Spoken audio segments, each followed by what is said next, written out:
Assalamualaikum warahmatullahi wabarakatuh. Kembali lagi bersama saya, Hendy Supriyadi, di channel Kompor Official. Saatnya anak muda berkarya. Berani gak, Bos? Kali ini kita lagi-lagi bersama segmen Barbershop, baca berita yang bikin shock. Hati-hati jantungan ya, guys ya. Oke, Ada saya tidak sendiri. ada berita apa Kali ini aja kita sekarang? tidak sendiri. Saya bersama Bapak KS Patoni dan Siapa saya? Mas siapa? Mas Dede Anggara. Apa kabar Mas Dede? Alhamdulillah baik, walaupun saya tidak menampakkan wajah saya Kenapa ini? Kenapa ini? karena gelap di sini, Om. Karena gelap. Jadi tidak ingin menunjukkan kegantengannya begitu? Ya, kurang lebih seperti itu, Om. Ya, Pak.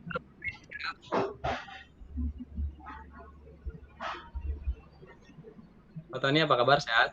Alhamdulillah. Ada berita apa aja hari ini? Oke, langsung aja berarti ya. Ya. Saya ada berita nih dari temen ngirim link ke saya. Ini menarik sih Pak, mengenai gula. Kayak saya gitu, manis-manis gimana gitu kan. Jangan komen deh. Kalau sirik ngomong aja. Apa mau langsung dibacain aja apa gimana nih Mbak? Iya, coba udah penasaran apa beritanya coba. Oke, saya bagikan layar dulu ya Pak. Siap. Bentar.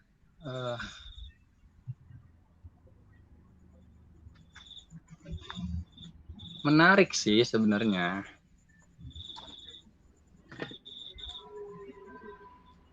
Ini ada dari CNBC Indonesia ya Pak ya.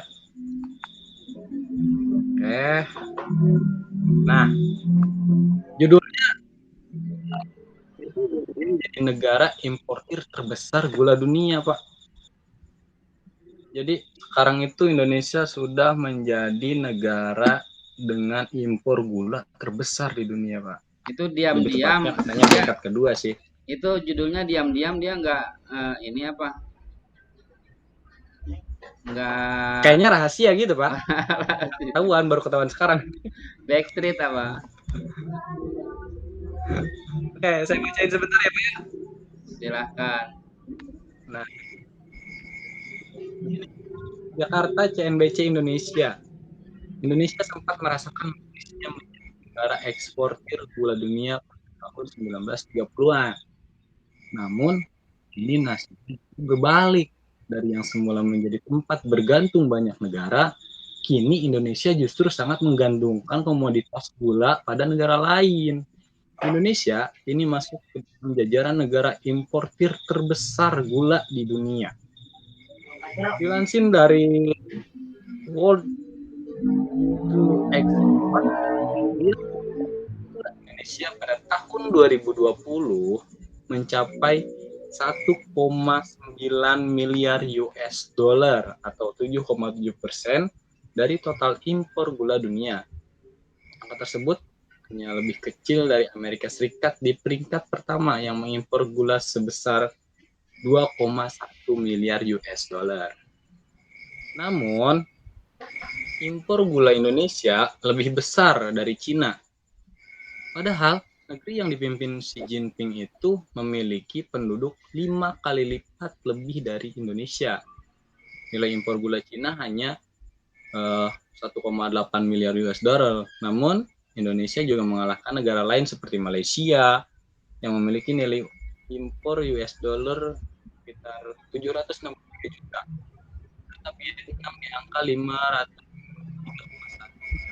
karena tingkat penduduk memang lebih sedikit. Nah, terkait ini Pak, saya bingung. Berarti berjalan selama dari tahun 30-an ke sekarang. Kalau tahun 30-an belum merdeka tuh ya. Belum Indonesia iya. Itu belum Indonesia itu. Belanda Pak. Belanda ya. Iya. Tapi menarik. Ini judulnya ngaco ini. Kenapa? Tadi kan judulnya apa? Indonesia diam-diam jadi importir terbesar dunia ya. Ya. Jadi importir terbesar gula dunia, bukan terbesar. Runner up. Kan yang pertamanya Amerika. Oh iya. Mungkin dari judul ini Amerika kan nggak punya lahan untuk gula, Pak. Kalau Indonesia kan lahannya luas, Pak. Kita punya kebun tebu loh untuk bisa menghasilkan gula. Jadi bisa tepat karena kita karena gula harusnya lebih baik. Ya, Luar biasa, Pak. Dibandingin sama Cina loh. tadi Indonesia 1,8 miliar ya. 1,9, Pak, tepatnya. 1,9 tapi kalau Cina 1,8 miliar. Jadi beda sedikit ya. Tapi dengan jumlah rasio Beda. penduduk yang lebih banyak, harusnya kebutuhan Cina lebih banyak kan. Harusnya begitu, Pak. Tapi masih kalah, Cina masih kalah sama kita ya. Ya Iya. artinya jarang-jarang lah kita kan main bola. Kalau di dunia kan boro-boro masuk Piala Dunia kan. Apalagi jadi runner up gitu atau juara dunia lah. Ini Kualifikasi aja nggak pernah masuk, Pak. Iya, ya. Jadi ini prestasi cukup baik lah. Cukup baik. Kedua gitu kapan Iya, lagi gitu kan. kapan lagi. Kalau ngomongin gula Sabaraha ya. gula harus nanya dulu ini nih istri Aduh. Ini kalau ngomongin kayaknya gula nih. Ya kenapa ya, maksudnya saya bingung gitu, Pak. Kenapa ya, akhirnya masih aja Amerika kan tebu gitu kan, jadi wajar lah ketika emang memiliki peringkat pertama gitu kan untuk impor gula. Tapi kan kita Indonesia yang memiliki lahan yang sangat luas gitu, Pak. Saya pernah jalan-jalan, bukan jalan-jalan ya, lagi berkunjung ke satu tempat ke Subang,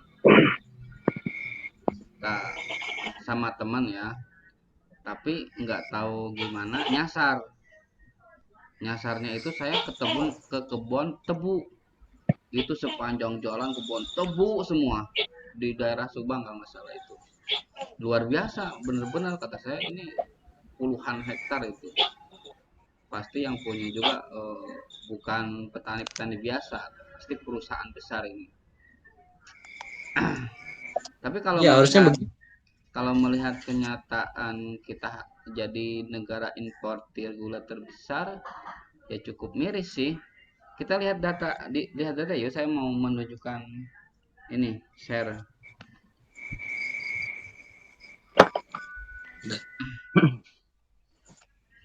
Mas Dede enggak? Kan Mas Dede. Alhamdulillah baru selesai, Om. Oke, lihat.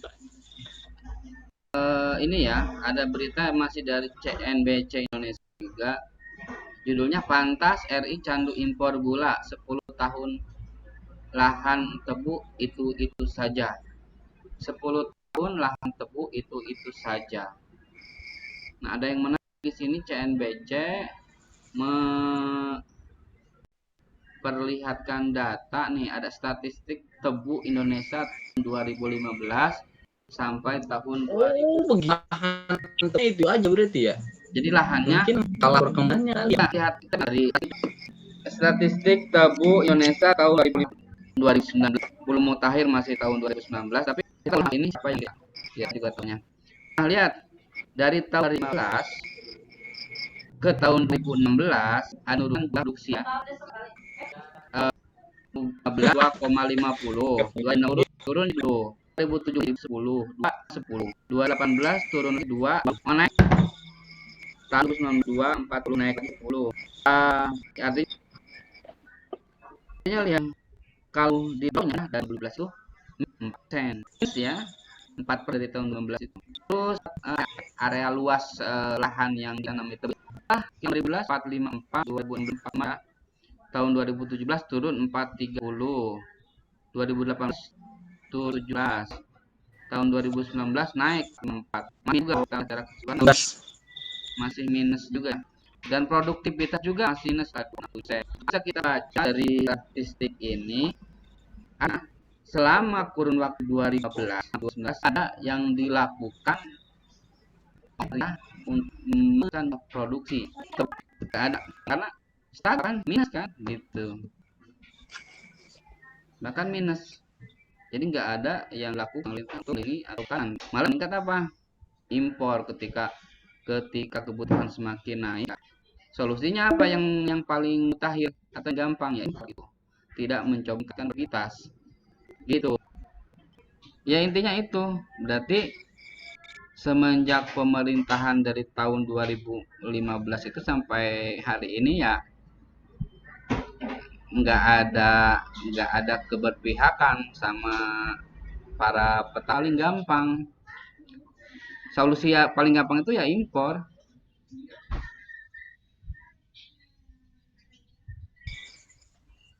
Ya, jadi saya menanggapi ini, Indonesia tuh terlalu mengambil jalan yang sangat simpel gitu Pak. Padahal ketika emang kita mau lebih berfokus untuk para petani tebu, itu bisa jadi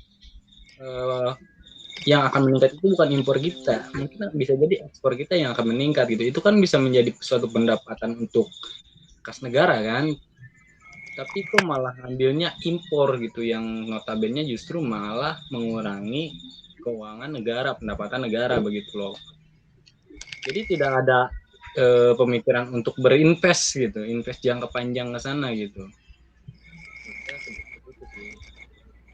Ya ini nanti kan tujuannya kan ketika kita tahu ya kalau impor itu siapa yang diuntungkan ya. Iya, iya, saya paham, cuman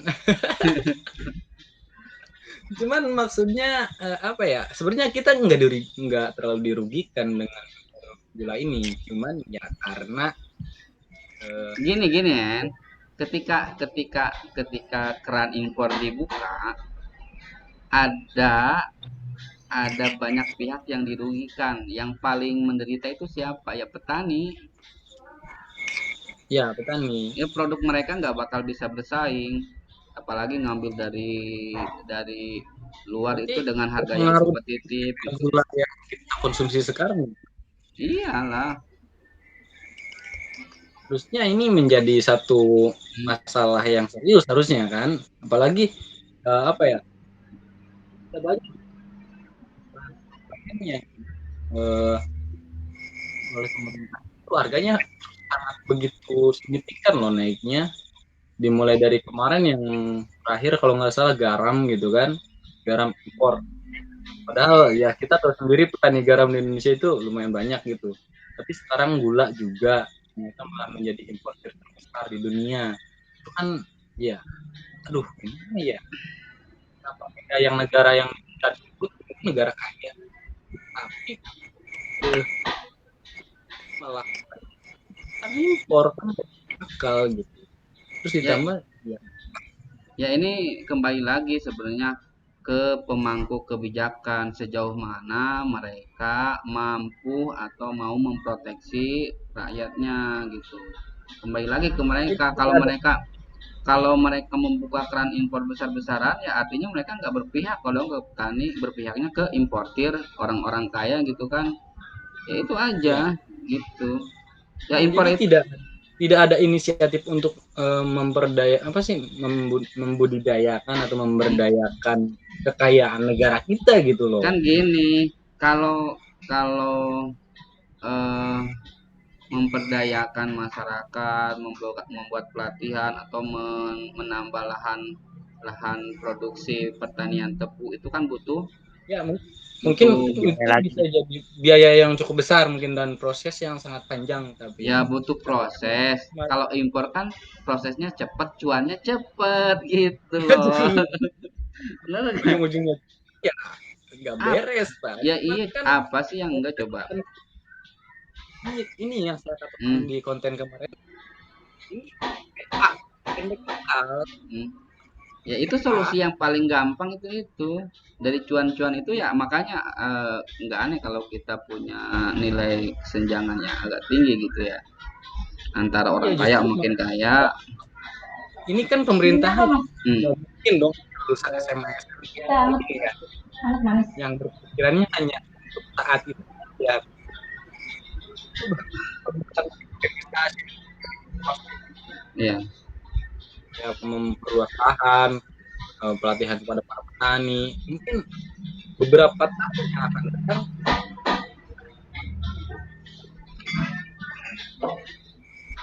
yang setiap tahun harga impor tidak akan menurun, justru akan naik dong. Oke, eh coba tadi bacain komentar. Saya bacain komentar ya dari berita tadi ini. Bacain komentarnya dulu. Pantas RI. Lihat, ini ada komentar, walaupun satu komentar ini dari Genderuwo 2 tahun yang lalu, emang ini ya tadi datanya sampai 2019. Iki watawane piye, petani pemborong semua pemain mulai bangkrut sejak 2015. Gak kuat melawan harga impor. Ini karena petani harus mengeluarkan biaya lebih banyak untuk pupuk, pengirian BBM, izin ini itu. Tak heran gak ada petani yang kebaca ya. Kedengeran ya? Kedengeran nggak? Iya, Iya benar, Pak. Pak. Berita. Jadi kalau kalau kita lihat Ya, ya, Pak. tadi komentar di berita tadi ya, itu berbanding lurus dengan statistik. Artinya komentar Bapak tadi betul. Memang dari 2015 itu para petani gula ini, tebu ini udah menderita karena serangan impor tadi gitu, serangan impor. Jadi tadi kendalanya disebutin ada biaya pupuk, biaya BBM, transportasi dan lain-lain, itu membuat petani gula ini menjerit gitu.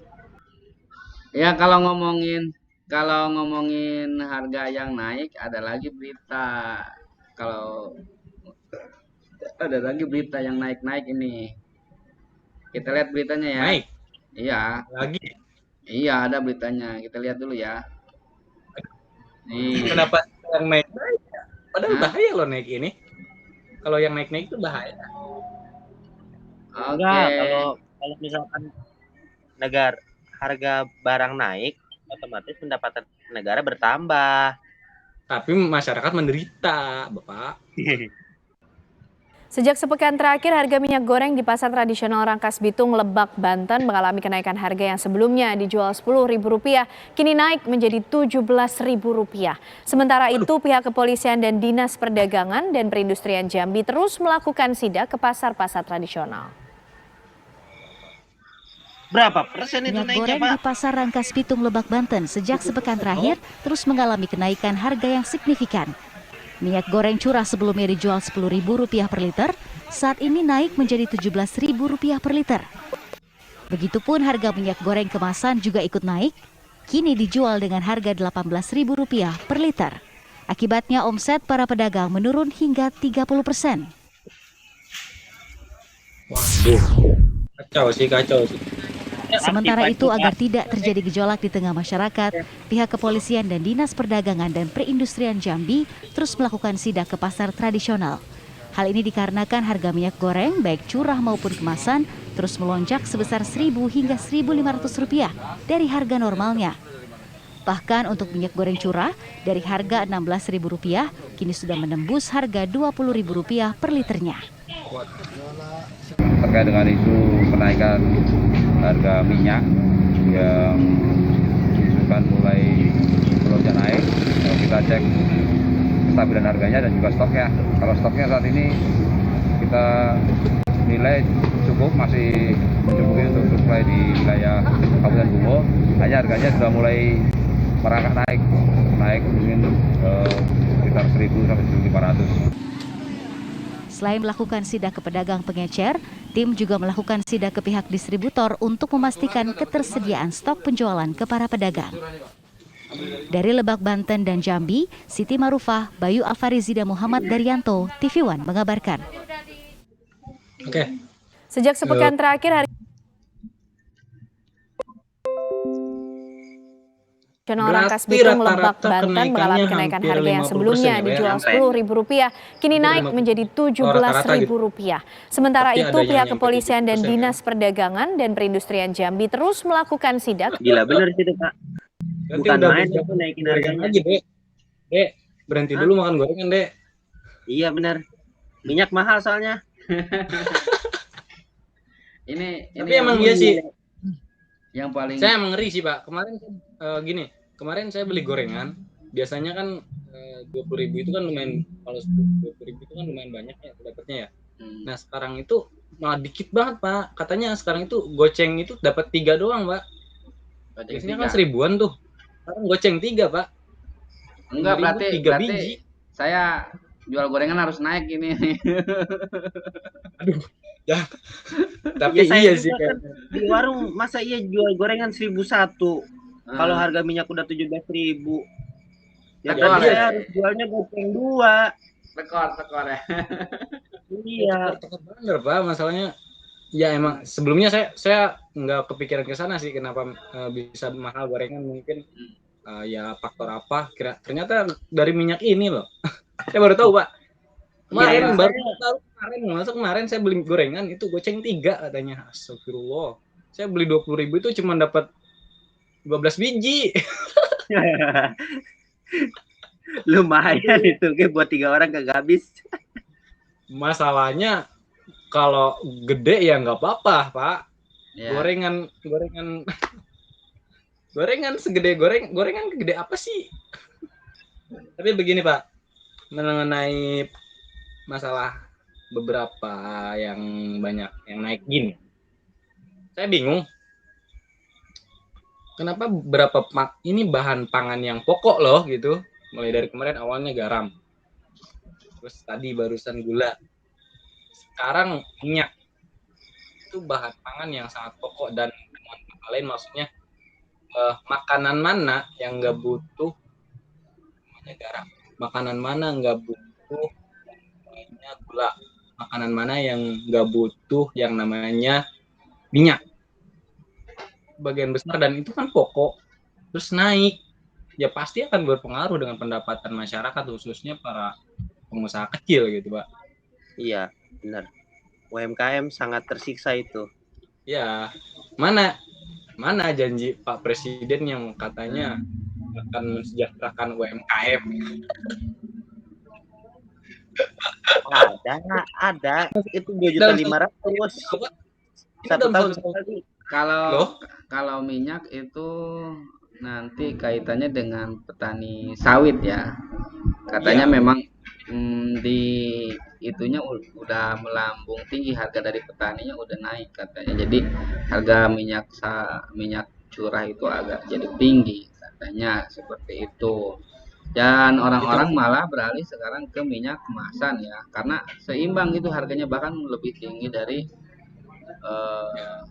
minyak curah itu. Cuman kan nggak ditelisikah kenapa yang menyebabkan harga petani naik? Ya pandemi, Pak, apalagi.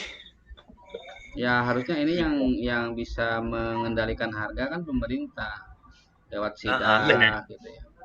Karena dampaknya besar loh ke pedagang-pedagang kecil. Pasti sangat kerasa. Jangankan pedagang, Pak, gitu ya, kita aja sebagai konsumen yang di rumah kebanyakan masak itu selalu pakai minyak, harus mengevaluasi pengeluaran bulanan, Pak. Pakai ini Iya, aja. saya juga kan. Mie ayam harus butuh minyak gitu, Pak. Mie ayam kagak sedikit tuh minyaknya 1 kilo, Pak. Sampai 2 kilo bahkan. Berarti beli minyak doang udah 34.000 itu. Kagak cukup buat modal, Pak. Aduh, mana modal 100.000. Kagak. Sepertinya untuk sekarang apa sih, kita kalau misalnya mau buka usaha tentang gorengan-gorengan sepertinya tidak recommended sekali ya, Pak ya? Iya benar. Enggak rekomendasi itu. Enggak, ini acara baca berita apa acara curhat sih, gua bingung. Ini sebenarnya Pak, kita Enggak acaranya maksudnya. itu tujuannya. Cuman sekalian aja gitu sambil curhat-curhatan. Ya, yang saya bingung itu setahun terakhir ini udah ada yang saya tahu udah ada 3 bahan pangan pokok yang naik gitu, Pak. Itu kan sangat terpukul loh masyarakat gitu, Pak. 1 tahun terakhir ini loh. 1 tahun terakhir. Tapi kita belum menemukannya apakah dampaknya memang benar dari kenaikan dari harga petani atau jangan-jangan ini ada importir minyak juga gitu. Ya, Tapi kalau misalkan ada importir minyak bahaya juga, Pak. Berarti petani kita tidak dapat penghasilan yang lebih dong kalau misalkan Iya ada kan? importir. Gini kalau harga dihantam dari impor itu kan buat ngancurin ya, harga petani itu ya hancur dah gitulah.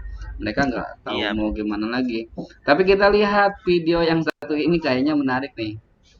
Nih, mungkin pada kenal kali ya, kenal nggak ya? ini. Kalau ke depan Wah, kok Bapak Ini ngedadak nanti Jokowi dan JK yang menjadi presiden dan wakil presiden, kita harus berani stop impor pangan, stop impor beras, stop impor daging, stop impor apalagi bawang, stop impor kedelai, stop impor sayur, stop impor buah, stop impor ikan. Kita ini semuanya punya. Bos. Pemerintah telah memutuskan melakukan impor sebanyak 500 pemerintah. Oke, saya klarifikasi ya. Ini masa kampanye tahun 2019. 2014. Oh iya 2014, lupa Pak. Baru mau periode pertama. Iya benar. Dia belum tahu kedepannya itu apa dan bagaimana. Belum pandemi. Iya kan? Belum pandemi kan? 2014 dulu. Masih jauh sama pandemi mah. Intinya apa dari video Cuman itu? tadi Intinya apa dari video itu? Tadi Bapak yang terhormat bilang stop impor beras, stop impor apalagi ya, kedelai, Iya. stop impor jagung, stop impor apalagi tadi apa ya? Ikan. Sayur. Tapi Bawang. tapi nggak disebutin stop impor gula. Ya jadi Iya benar. Salah dong. Iya benar Pak, tapi di sini kalau kita menjadi negara pengimpor gula terbesar karena memang benar di situ tidak disebutkan bahwa Indonesia itu Enggak om. Tadi itu Bapak kita yang terhormat mengatakan stop impor pangan. Itu kan umum tuh. ya. Berarti mencakup semuanya dong. Iya kalah kalau digituin kalah kita om. Pangan. Tetap salah. Itu janji beliau. Kampanye. Ingat, janji itu adalah hutang. Harga impor lebih daripada harga petani.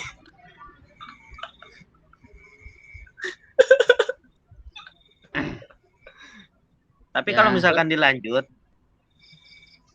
dari video cuplikan itu katanya gini, harusnya negara kita itu bisa mengekspor pangan bukan mengimpor pangan dari luar lagi. Itu ada kelanjutannya. Saya kira saya pernah nonton.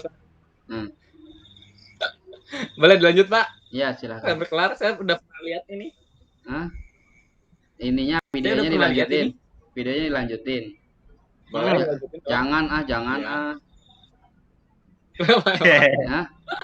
Lanjutin jangan. Kenapa? Bikin ngakak. Lanjutin. Bikin ngakak kalau.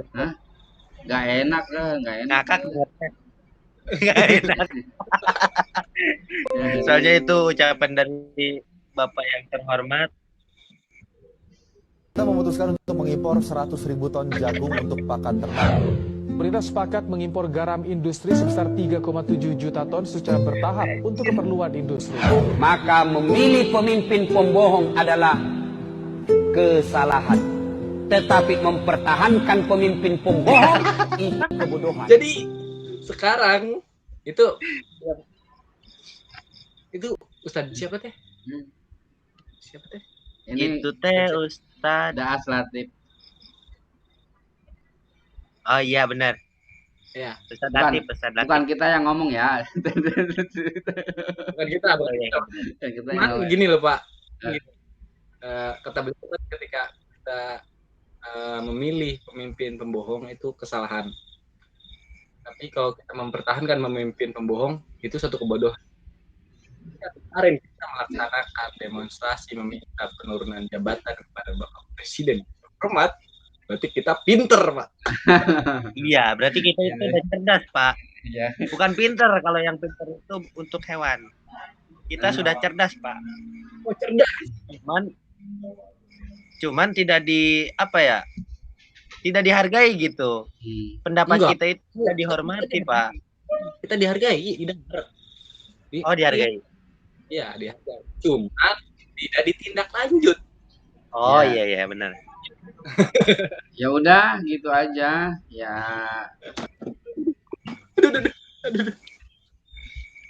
Ya udah apalagi ya paling itu beritanya. Ya, itu udah kali ya.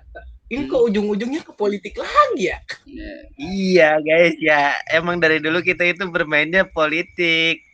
Cuman kita itu membaca beritanya dulu sebelum melakukan penindasan. Tutup aja ya. Cukup ya. Terima kasih beritanya Pak Tony. Terima kasih tanggapannya Mas Dede dan serta berbagai macam curhatannya. Iya. Ini baber sok tapi kok curhatan ya. Nanti kalah. Nanti stasiun sebelah kalah dong. Masalah curhat. Aduh. Mungkin gak lama lagi kita akan melaksanakan podcast. Ya semoga aja minta doanya untuk para viewer kita, semoga kita bisa berusaha melaksanakan podcast dan mendapat narasumber yang sangat terpercaya. Oke, itu aja ya untuk berita kali ini ya, Pak Tony. Terima kasih ya, Mas Dede. Terima kasih. Tadi saya senggol sedikit lagi ya masalah impor gula dan kenaikan harga minyak dan beberapa tadi janji Presiden yang terhormat waktu masa kampanye. Kita tidak menyalahkan, cuman ya kita hanya mengingatkan, semoga saja ini menjadi satu gambaran dan tidak menjadi PA lagi. Oh, PA. Maksudnya pendek akal gitu, jangan cari yang simple tapi kita berproses. Dan ya semoga Indonesia menjadi lebih baik lagi. Dan yang terakhir apa? Semoga negara Indonesia menjadi negara maju. Ya, Indonesia maju seperti nama kabinet beliau. Indonesia maju. Deh? Ya, kita mudah-mudahan bisa maju ke Amerika gitu, Pak, loncat. Oke, gitu aja ya. Terima kasih buat semua para viewer dan semua para penonton yang terhormat serta netizen yang budiman. Yes. Bagi kalian yang berita yang menarik ingin dibahas oleh kita, boleh share ke kolom komentar atau DM Instagram kita, ngobrol kita. Pokoknya jangan lupa tetap pantengin terus channel kita official, like, komen, share loh. Iya, oke, terima kasih ya, saya tutup. Terima kasih Pak Tony, terima kasih Mas Dede. Wassalamualaikum warahmatullahi wabarakatuh. Waalaikumsalam. Waalaikumsalam.